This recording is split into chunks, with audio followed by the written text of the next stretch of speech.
Welcome to इक्शवाला love. मैं हूँ आपकी स्टोरी टेलर अनु और ये है एपिसोड 2। तो चलिए स्टोरी शुरू करते हैं। सुबह की ठंडी हवा चाय बागानों से होकर गुरंग कोठी तक पहुँच रही थी। घर के आंगन में एक अजीब सी खामोशी थी, लेकिन दिलों में जज्बात का एक तूफान। लम्मू का सामान निकल रहा था। घर के एक कोने में सिंजू जो तेंजिंग बाबा की टी एस्टेट में काम करते थे, धीरे धीरे सारे बैग्स गाड़ी के पीछे रख रहा था। हर बैग के साथ जैसे घर का एक हिस्सा भी निकल रहा था। आज मुसु सच में जा रही थी। जैसे ही लम्मू घर के दरवाजे से बाहर आई, उसके साथ काबेरी अम्मा और गंगा भी थी। दोनों की आंखों में आंसू थे, लेकिन कोई रो नहीं रहा था, क्योंकि लम्मू ने कहा था अगर सब रोएंगे तो उसका मन पलट जाएगा। मोहल्ले के सभी लोग वहाँ इकट्ठे हो गए थे। कोई उसके सर पर हाथ रख रहा था, कोई प्यार से गले लगा रहा था। बूढ़े लोग उसको बड़े होने का आशीर्वाद दे रहे थे। सबकी आंखों में एक ही सवाल था, मुसु वापस कब आएगी। लिबोंग पीछे छूट रहा था। गाड़ी धीरे से चली।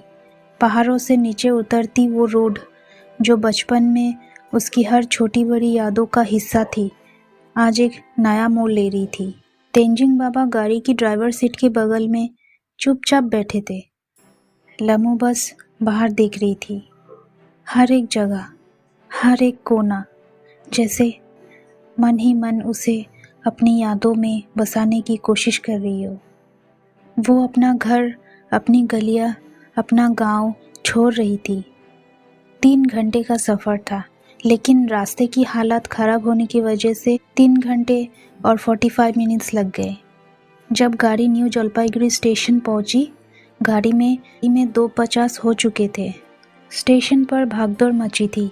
वंदे भारत एक्सप्रेस का फाइनल हॉर्न बज रहा था।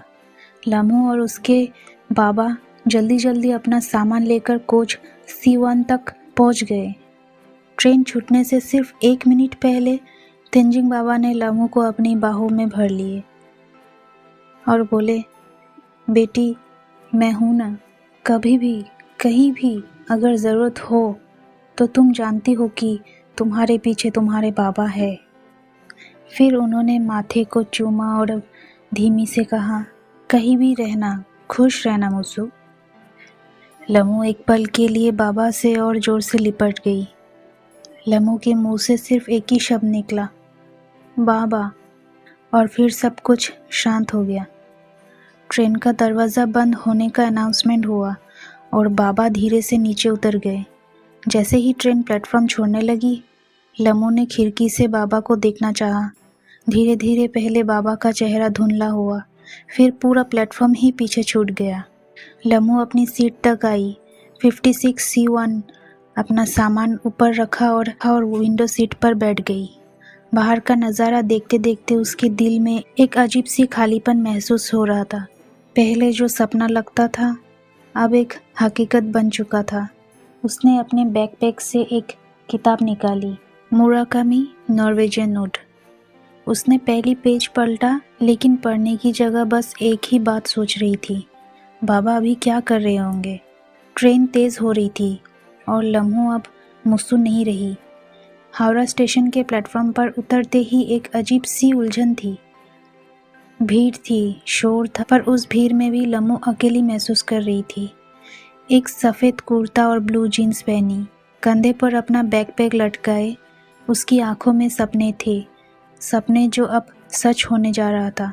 बाबा ने एक आखिरी बार उसकी पीठ थपथपाई थी NGP स्टेशन पर, और अब वो यहाँ थी, अपने नए जीवन का पहला पड़ाव पर।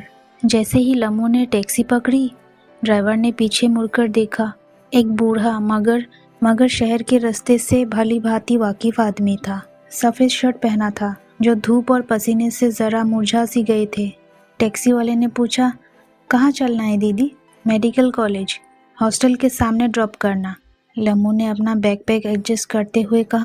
टैक्सी हावड़ा के भीड़ भर रास्ते पर चल पड़ी। गर्मी थोड़ी ज़्यादा थी और लम्मू ने खिड़की से बाहर देखना शुरू किया।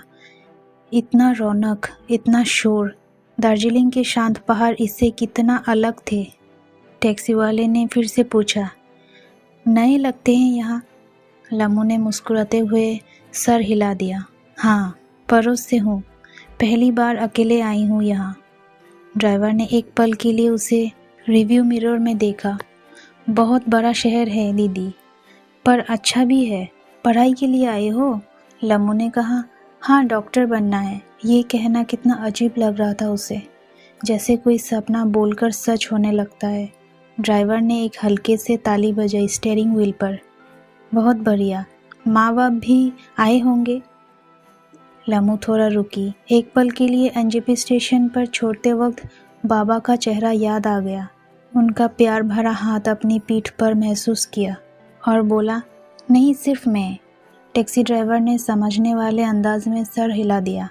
अच्छा किया, वरना छोड़ने आए होते तो आज हॉस्टल में ही रात भर रो रहे होते। अकेले आना भी ज़रूरी होता है कभी कभी। लम्मू हंसने लगी।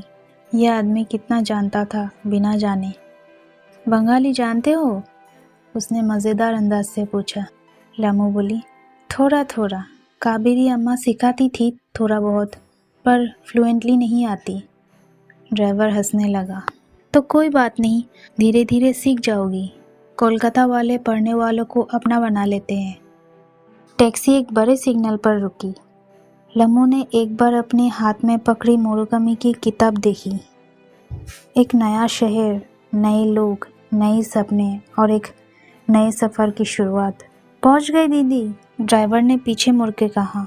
लम्मू ने साइन बोर्ड देखा, Kolkata medical college and hospital. उसका दिल जोर से धड़क रहा था। उसने पैसे दिए। ड्राइवर ने मुस्कुराहट के साथ दुआ दी। अच्छा डॉक्टर बनना दीदी, बस हम गरीबों का इलाज मत भूलना। लम्मू का चेहरे पर एक मुस्कुराहट आ गई। कभी नहीं भूलूंगी दादा। और फिर अपना बैकपैक उठाकर उसने नए सपनों की तरफ कदम बढ़ा दिए थे। कॉलेज की बड़ी सी गेट से गुजरते ही एक अलग ही दुनिया उसके सामने थी। स्टूडेंट अपनी अपनी दोस्तों के साथ हंसते मुस्कुराते जा रहे थे। सफ़ेद कोट में कुछ डॉक्टर्स अपने गले में स्टेथोस्कोप डाले मरीज देख रहे थे। कहीं एक तरफ मेडिकल इंटर्न्स नोट बना रहे थे। लम्मू एक जगह खड़ी हो गई। उसका दिल एक अजीब सी एक्साइटमेंट में भर गया। कल उसकी पहली क्लास है और इन सब की तरह ये भी अपना जर्नी शुरू करने वाली थी। उसके बाद क्या होता है जानिए नेक्स्ट एपिसोड में। आपको ये एपिसोड कैसा लगा ज़रूर बताइए कमेंट में, और वीडियो अच्छा लगे तो लाइक ज़रूर करना और सब्सक्राइब भी। Thank you.